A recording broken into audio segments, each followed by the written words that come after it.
All right, hello and welcome to the Right Voice for You, Intro to Right Voice for You. And today we'll be talking about a lot of things, especially where we keep stopping ourselves, where we want to be out there in the world and create so much and be so much, but we keep stopping us. So we'll be talking a lot about all these things and much more, and we'll be taking on your questions also.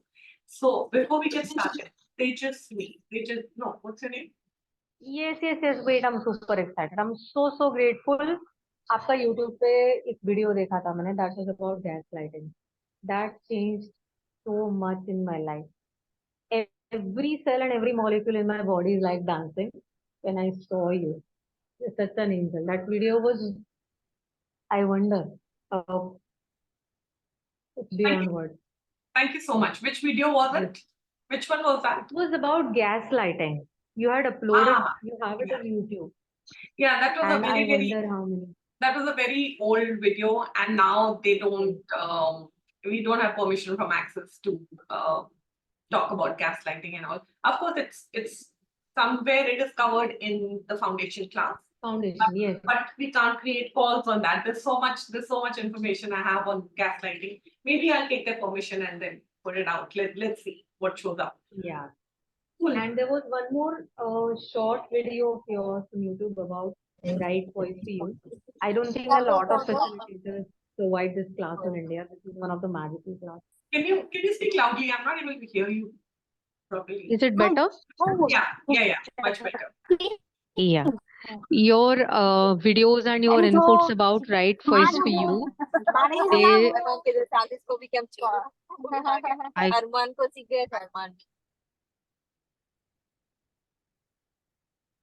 can you, am I audible? Yeah, you are. Yeah. One else. And about there are some videos of yours about right voice for you also about the class. I've started speaking what I have to.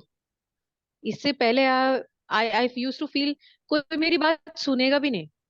I'm not even worth that time. I'm not that valuable that कोई मेरी बात सुनेगा भी. It's not about education, what I learned. It's not about education. It's not about anything. It's about the energy you be. So cool. Thanks for bringing this up. And so that brings me to what I can actually talk about in today's call.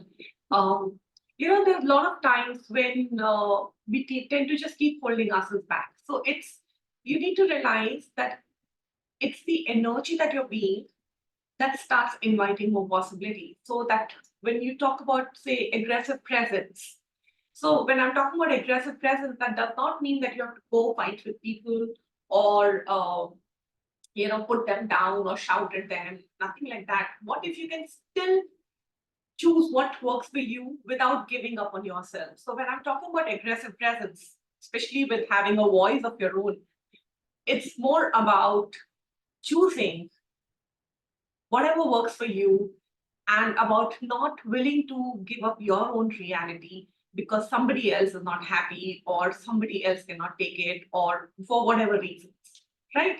So the moment you are choosing more for yourself or you're being too much in the world, you'll have a lot of people judging you, putting you down, sidelining you, um, keep taking you away from projects and things like, they'll just want to get rid of you. And most of us as humanoids are so aware, psychically aware of what's going on with what others are thinking and what's going on in their minds. And then we start perceiving those projections and we're like, oh, so-and-so does not like us. Or maybe they don't want us here to work with them or be on the same project with them or whatever reasons, right? Now, just because somebody doesn't like you, just because somebody doesn't want you there, does not mean you have to give up your space. Okay, what if you realize and acknowledge that you always have a choice to choose what works for you, to choose something so much greater, so much more dynamic for yourself. So, what if you acknowledge that aggressive presence, that space that you can choose to be without um, without letting go of all that you desire, just because somebody else is unhappy, right? when you're making some bigger, bolder choices in your world, there are a lot of times you'll upset other or topple other people's apple carts, or they will not be happy about it. But you need to also realize and acknowledge that when people are projecting their insecurities on you, it's just where they are judging themselves for not being and choosing what you are being, right? Somewhere they want to be that. So they will do whatever they can to stop you, because why should anybody else choose if they can't, right? So they'll pass a lot of judgments on you. They will speak ill about you. They'll do whatever they can in their power to stop you. They'll manipulate. They will create false narratives around you. So it's really hurts, right, when someone is doing that. But what if you acknowledge and realize that when people are choosing to be that energy with you, it's got nothing to do with you. It's just somewhere where those people are busy judging themselves and where they are insecure. So just because somebody is busy projecting their insecurity on you does not mean that you have to cater to their demands and move away, right? You're here in this world to be a contribution. And if you're being anything less, what would that create in the world? When you're being everything that you can be, look at the way you will be able to contribute to the world. Just acknowledge that. Now, what happens is, from our childhood, Ranjana, you have a question? Does anyone have a question? Varsha, you have a question? Ranjana? Okay, good. I think nobody has a question. So what was I saying? So from the time we were kids, how many of you actually learned not to intrude, not to be too much, not to impose yourself on others, because basically not to take up too much space or occupy too much space, not to be too much. It's like somewhere you felt that if you're being too much, people will not like it, or how can you demand that, or how can you be so selfish, right? But what if you did not have to stop yourself? What if that was just a space that you could perceive where others were being insecure around you, or they had some agendas against you, right? Like, let's say, for example, like I read one of the memes where it was more about if just 1 minute, I have to take this very important call.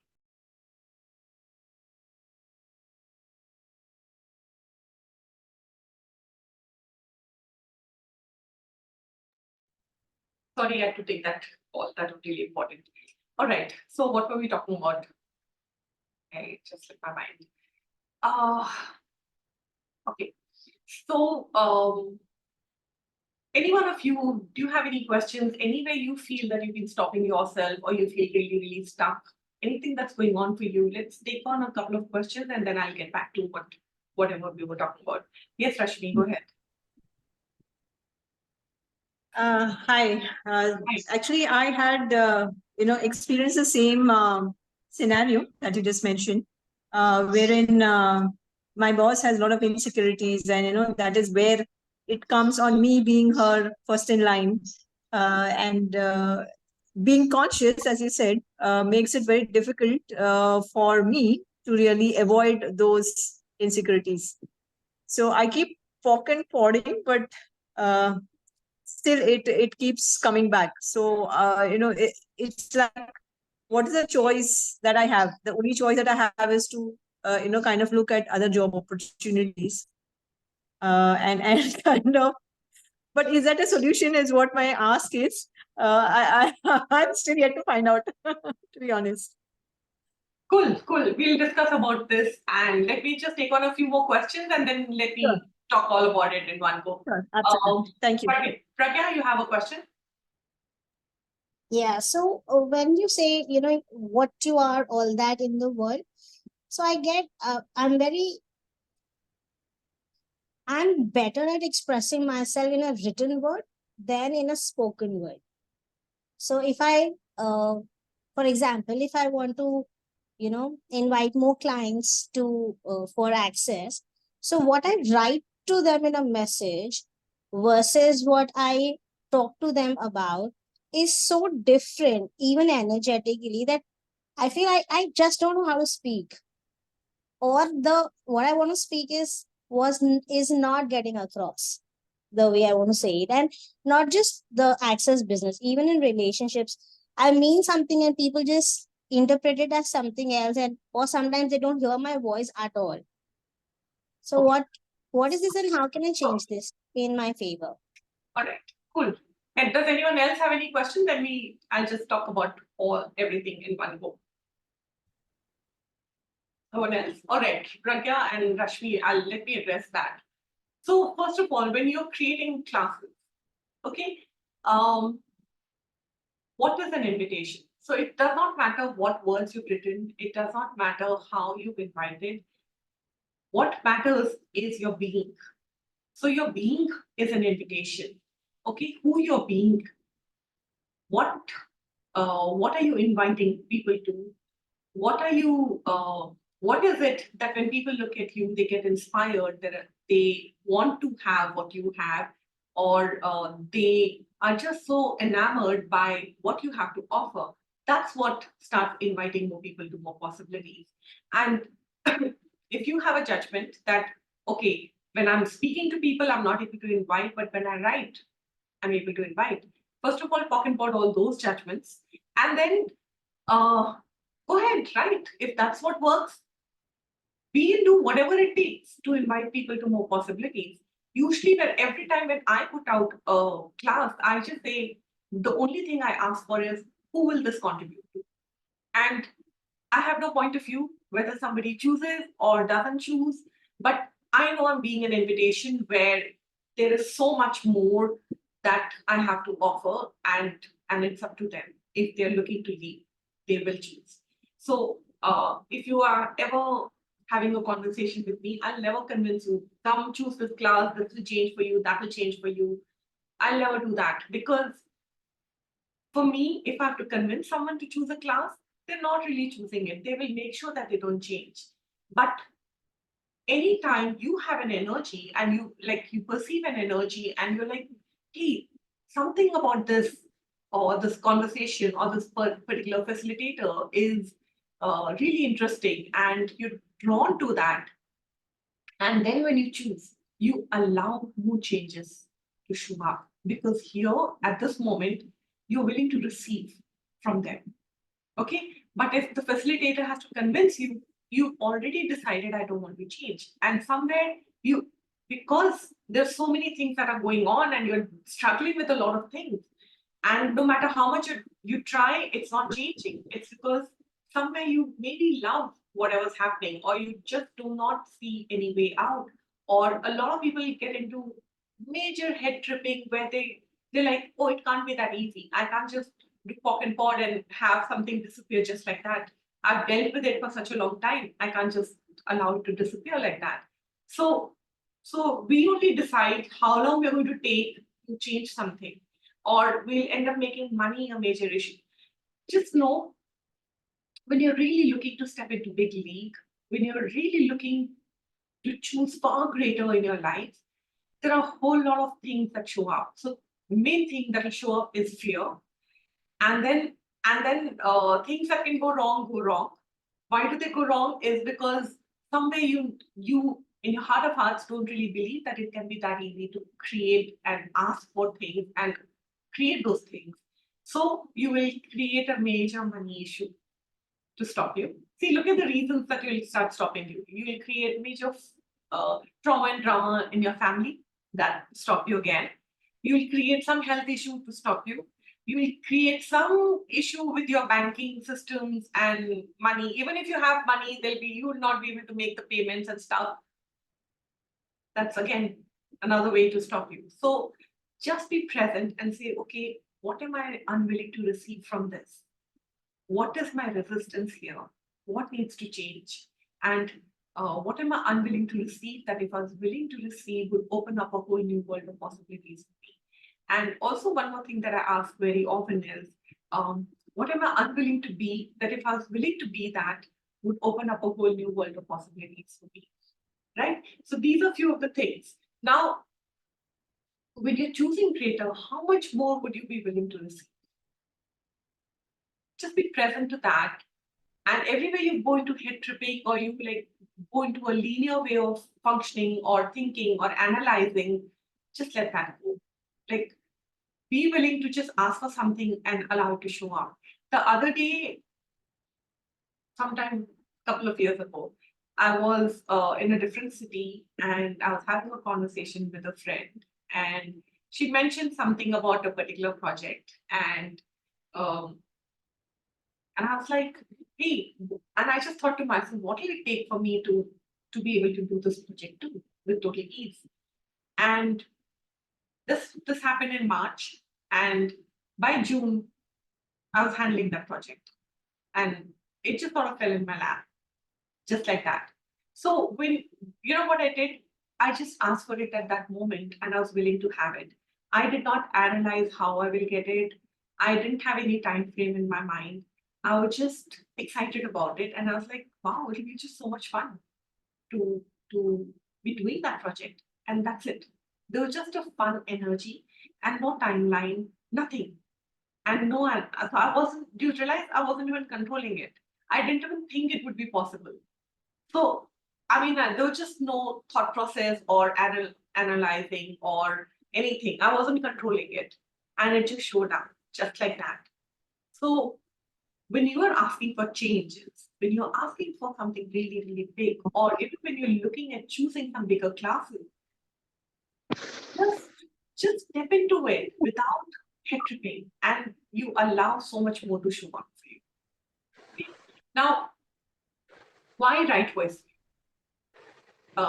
They just when you have a question, go ahead. Yeah. Can I go ahead? Yeah. There are two questions actually. What is the meaning of right voice when it is with respect to entities? That's my first question. With respect to entities. Yeah. Okay. Because at times we notice the entities. I have done the classes of Access, and there are many times prankster entities typically trying to manipulate a lot because they acknowledge us that we are there, and only few can hear them, and we are one of them. So बहुत बार ऐसा होता है, मेरा बहुत उसमें time जाता है और energy भी जाता है. And they're being that where they're being sticky. So my question is, what energy can I be, or what tool can I use here to clear that off first? And second, with respect to very, very rough relationship with my husband and everybody around, कभी कभी मुझे भी ये feeling होता है I'm being too much, I'm being pushy, but what I'm talking is it's for the common interest, and they sometimes never get it. What can be done? Your voice cut off in the last question. Whoa. Can you ask again? Yeah. मैं बोलते बोलते भी इतना heaviness आया, but I'll go again. Thanks a lot for being that space. So with respect to the rough relationship with my husband and in-laws, what at times happens is even if I'm suggesting something that is for the common interest, they won't listen.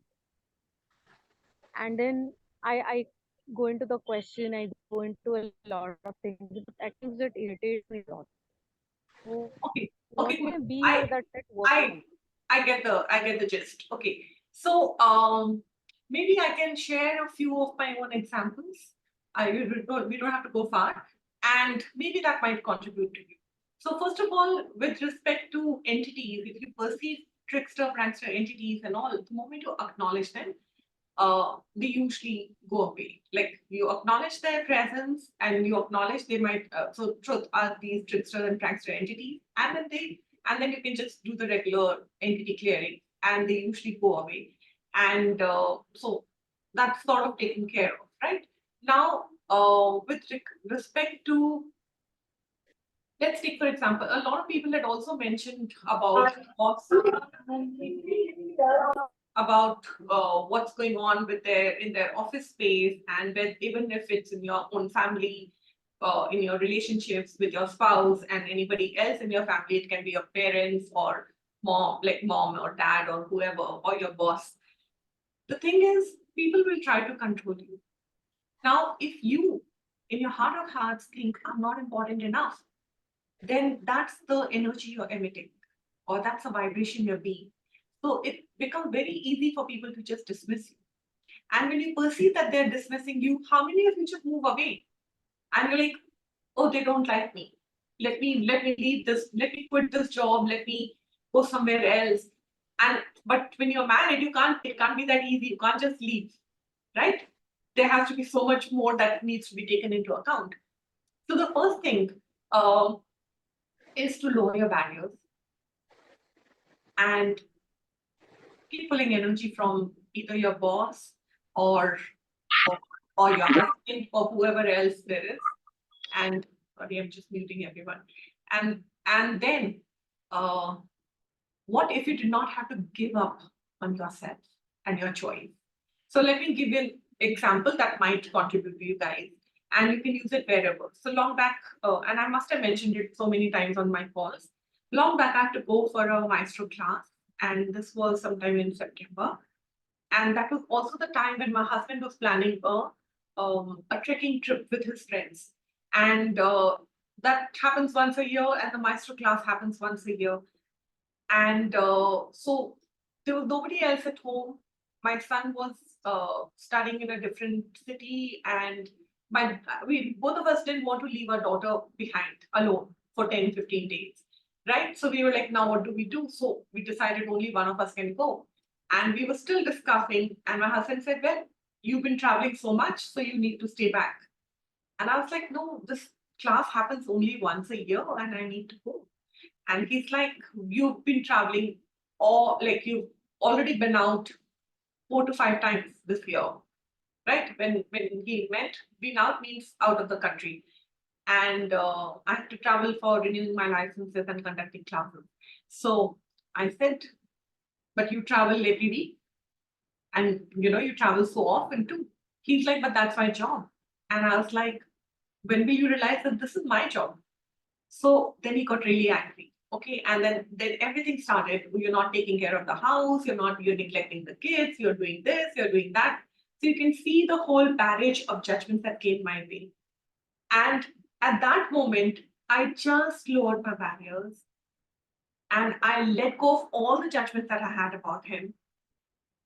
And I kept pulling energy from him with no point of view, nothing. I was just being space. Like I expanded my being, lowered my barriers, kept pulling energy, and that's all that I was doing. Okay. And he went on and on and on for like good 10 minutes. And then the 11th minute, he's like, I know how much you love your job. I know how much you enjoy. And okay, I'll cancel my trip. And then he just picked up the phone and he messaged his cousins and all. And he's like, I'm sorry, I can't make it. And I was like, I just kept looking at him and I was like, wow, that was easy. When I was doing all that, not even for a single moment was I giving up on the choice to choose that. And mind you, I was falling short of money at that moment. And I dare not ask my husband at that moment to even pay for my trip for that particular class. So I was also falling short of money, but I still kept on choosing. Anybody else in my place would have said, okay, there's so much of trauma and drama going on at home. I've not even created enough money to be able to attend this maestro class. Let me just let it go. Right? But I did not give up on my choice. And I was like, I'm choosing it, whatever it takes. And then when he was leaving for Delhi, and he looked at his packed bag, the trekking bag, and he's like, what's the point carrying this? I won't get to use it. And I was like, you never know, just take it along with you. And he took it with him. And when he landed in Delhi, his mom offered to come and stay here in Mumbai with our daughter so that both of us could travel. And guess what? Both of us went on our individual trips. So why am I telling you this? Just because there's so much drama going on. That drama is whether it's in your office space, whether it's at home, it's only done to control you. You do not have to give up on your choice. You always have a choice. And that's what starts enabling so much more. Right? It's a total game changer the moment you realize that you matter. And when I'm saying you matter, it does not matter whether anybody else is validating you or acknowledging you or telling you that you're worth it. It all boils down to you acknowledging yourself and not looking for any validation from any external source. You know what you are. You know the level of contribution you create in the world, and you know what you bring to the table. That's what is a game changer. It does not matter who thinks what about you. The most important thing is, what do you think about yourself? And when you realize and acknowledge the worth and value of you, then you will not be willing to give up on yourself or your choices just because somebody else is not happy. Right? And also, I've noticed over a period of time, when I really am choosing something, the whole world turns around to actually start contributing to me. Whether it's my own family members, whether it's my colleagues, whether it's my friends, whatever it is, they all start rallying around me and actually encouraging me. So when you're looking at, so we'll be talking a lot about all these things in the Right Voice. There's an upcoming Right Voice for You class. We'll be talking a lot about all of these things, a lot about choices, a lot about aggressive presence, a lot about choosing to have it all. So also, it's like, a lot of times most of us are like, oh, I can either choose this or I can choose that. Like the other day, again, it was a maestro class, and I was like, should I go for this class? And then there's this very pretty, like a polki necklace that I want. And I was like, I'd rather spend that money on buying that particular necklace. And then I was like, hold on, what if I can actually have both or choose both, right? So what if you did not have to give up your choices? And what if it did not have to be an either, if you did not have to function from an either or universe? What if you could actually have it all? So just be present to that. Know that you are worth it. Know that you're important for yourself, and be willing to ask for. Right?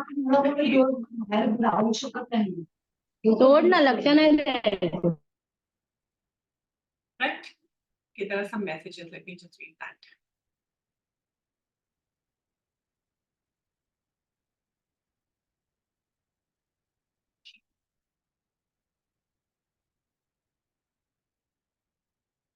Thank you, Navneeta.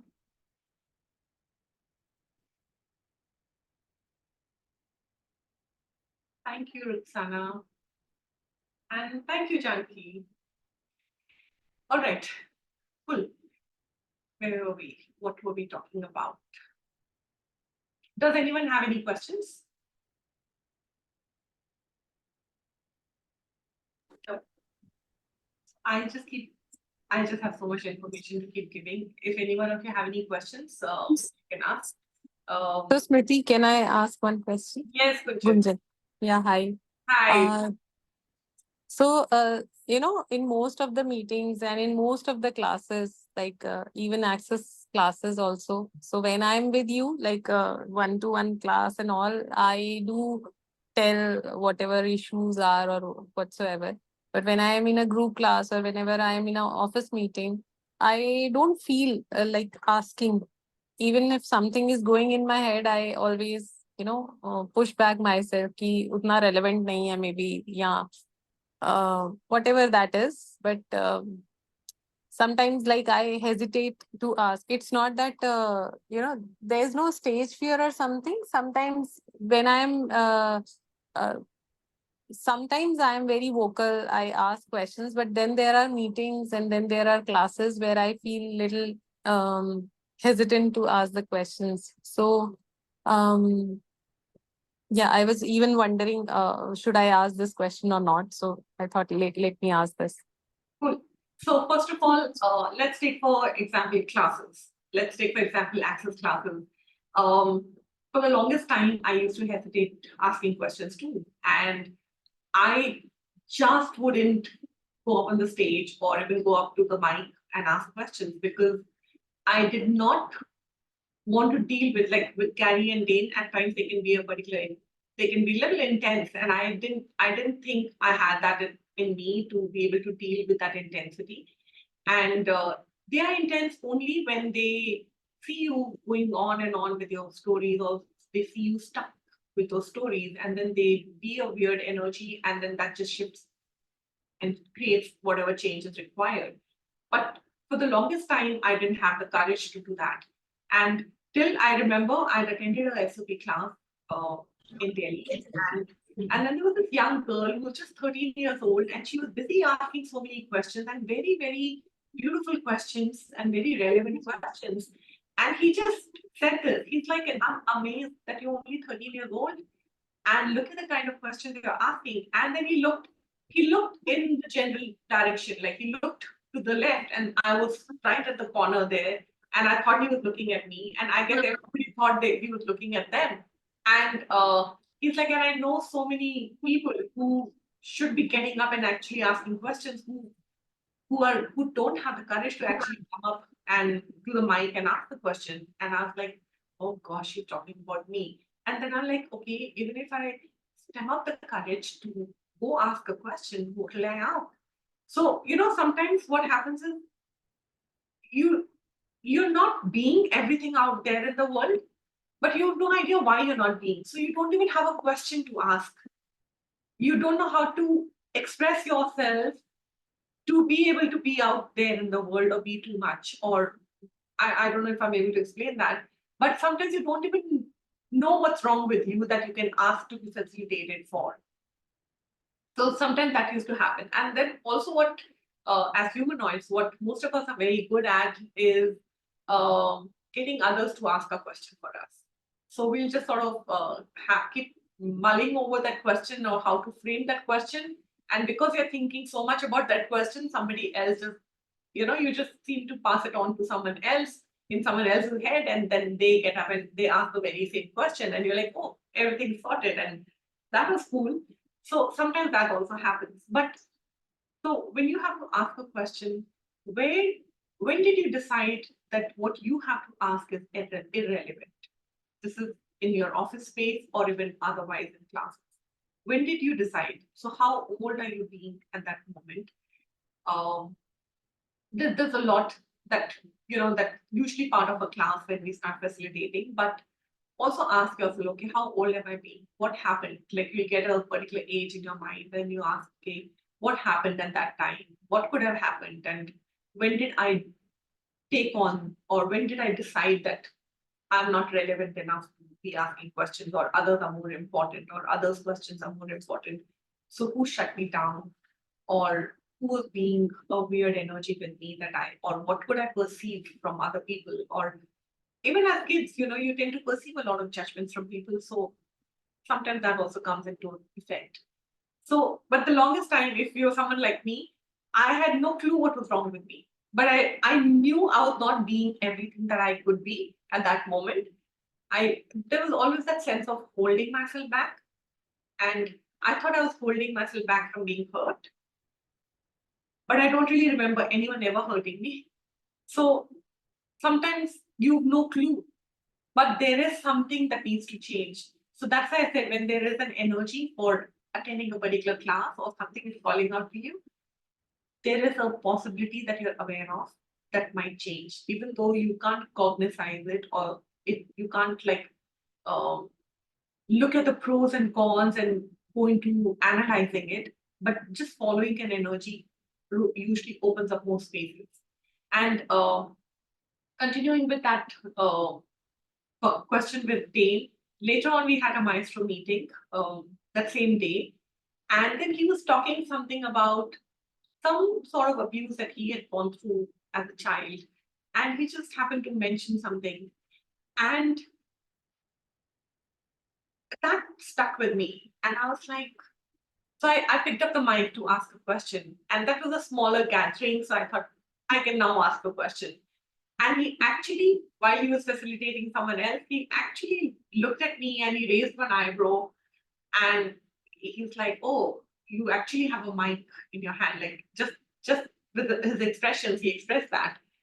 And I was like, how, I mean, you feel you're irrelevant when so many people, like in a class full of 200, more than 200 people, would he even notice you? But he noticed the fact that I actually had picked up the mic after so many, almost after attending 7 classes with him. So he noticed that. And then he allowed me to ask that question. And I just asked him one thing. I was like, how do you deal with it when people are busy invalidating you or pulling you down and making you wrong? How do you deal with it? And I mentioned that you had spoken about it earlier uh, regarding the abuse that you had gone through. How did you deal with it, and how what can I do? So I don't even remember the clearing he told me at that moment. All I remember is that my whole body was shivering, and I had tears rolling down my eyes, and I don't ever remember being abused in this lifetime. But there was some energy that I was holding on to in my world at that moment, which literally my whole body was shivering like this, and I had tears rolling down my eyes when I was asking him this question and when he was facilitating me. The only thing I remember him telling me is, when people are being this energy with you, you choose so much more for yourself. You outcreate them so dynamically, and you leave them so far behind that their opinions will also don't matter to you anymore. So that's something that stayed with me. The rest of the facilitation and the clearings that he gave me, I have no clue what that was. It was so many years ago. But sometimes, you have no idea what's stuck. So when you're attending these classes, you allow the facilitator to actually dig deeper and get that out of and to clear it. So I hope that answered your question, Kuj. Yes, thank you. You're welcome. And yeah, cool. Does anyone else have any questions? Any message?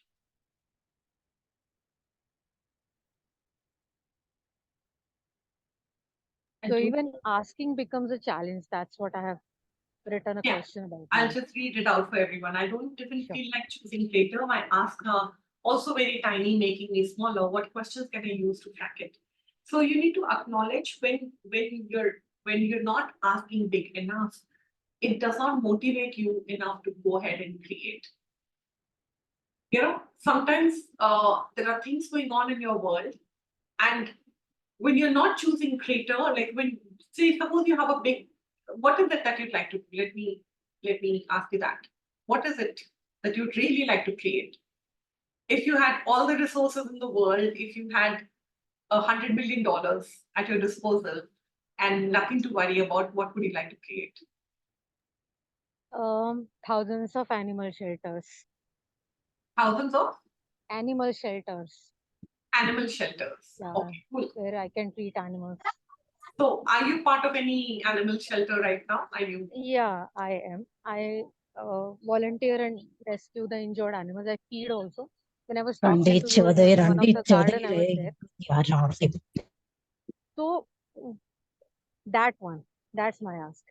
And also a big house for me. That has been my dream, like my own house. But that asking also is heavy. Even at this moment, it feels very heavy. वो पूछना भी मुझे ऐसा लग रहा है, it's like So नहीं पूछूं, off camera okay. जाओ. So let's take for example the house. So where have you decided it can't be that easy to create that house? Where have you decided I need to first earn that much money to be able to ask to create a house like that? So When I every was day you 1 are year old. going into a linear way of thinking. Will you not destroy and uncreate it all? Please write down what bad book, online choice, voice, voice, and beyonds. Let me give you another example. I mean, literally, I have so many live examples that when I share those examples, it really opens up places or spaces for people to realize that, hey, that was easy, right? So when few years ago, quite a few years ago, when I got into Access, just about a couple of years after that, I and my husband were walking on the terrace, and he's like, I really would love to own a farmhouse of my own, where I can grow veggies and flowers, and have a nice house and a big garden and everything. And I was like, well, just ask for it. He's like, where is the money? How can I just ask for it? And everything is so expensive here. And I was like, just ask for it. So he was walking, he just looked up at the sky and he's like, universe, I'm asking for it. What will it take for me to get an amazing farmhouse, just full of greenery, and where I can really grow flowers and have a nice house, and just I'm really, really asking for that. And then he let it be. Okay. And then he was traveling and all. Um, he got back from his travel a week later, and that's the time, just a day prior, I saw a post on the Facebook.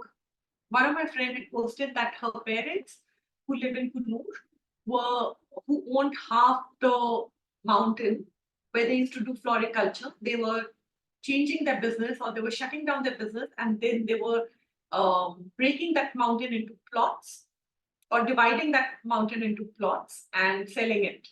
And she posted a lot of pictures which looked so gorgeous. And I'd stayed in Wellington as a child for a year, and I remember the energy of that place. Even I was just 4 years old, but I still remember. So I was like, wow, this looks interesting. So when my husband came home, I told him, hey, there is this place available. Why don't you have a look? And he called up a common friend. And the very next day he left, because they were also in Kunnur at that moment. They said, you come over, Rishi. And so he went there and he saw the place and he fell in love with it. And he's like, okay, we are choosing it.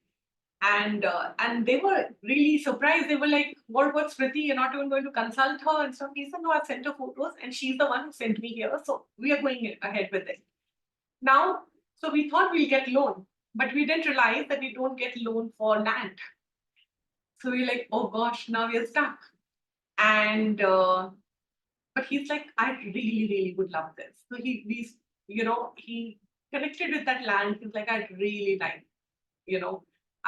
like you to be part of our lives. What will it take? And guess what? Because we knew those friends, they just agreed that my friend's dad just agreed to allow us to keep paying him every month in installments. And so a huge chunk, more than half of my husband's salary used to go every month for paying off. Okay, so we'd not taken a loan, but we were paying huge chunks of money for that land, and which went on for about 8-9 months, or maybe almost a year. And a year later, we owned that place, and it was really, really easy. So you see, where you don't have to sort of decide things, you don't have to conclude how and when you can create it. You just have to choose it. So everywhere you're going into a major funk, first of all, ask who does that belong to. And I would just say, do not give up your choices. Just because there's no money, just because there are things, just because there's trauma and drama, those are just excuses for you not to choose. Okay, I think I've been talking quite a bit. I'll just leave you guys with a few things. And also, I'd like to invite all of you to be to choose the Right Voice for You class, which is coming up in Mumbai. It's from 24th to 26th of May. And you have to attend it live, and it'll be in Mumbai. And yeah, connect with me if you'd like any more information about that. You can just DM me, and I'll just leave you with a few lines. One is, don't let judgmental people have more power, because are those judgments even real or true? And receive it as a gift that it is, and allow it to contribute to your greatness. Even if people are judging you, just because they're judging you does not make you that, right? You know what you are. And what if you allowed that to shine through instead of making yourself less? Okay. So I'll leave you with that. And thank you so much for being on today's call. And Shall we take a picture? yes, Yes. and I'm really Smile, grateful for please. each one of you. Yes. Show your faces. Ma'am, what is the price of the class? Price fee? It's 1,16,000, 1,16,000. Let me also take the picture. Get it. Take it through. Please show your faces.